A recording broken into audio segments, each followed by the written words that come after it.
Heyo mga kamaster, beans lang tayo ngayon. Ayan mga kamaster. Isa na tayo, yung bilog-bilog pala yan is dangerous chili yan. Napakaanghang yan.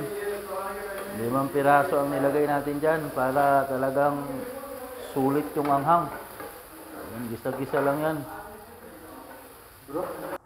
Ayan, samahan lang natin ng salad yan, yung ating gulay. Salad na pipino at samahan lang natin ng carrots. Yan o.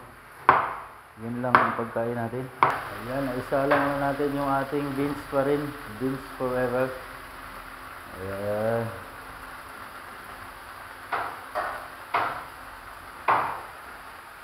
Siyempre, halu-haluin na natin para balance yung paggaluto. Ayan, ipali beans pala yan dahil kumain tayo ng maraming laman loob ng muton or kambing. Nandito na tayo na naman sa gulay para healthy ang buhay. Gulay? Ayan, gulay lang, gulay. Ayan, oh. Delicious. Ayan.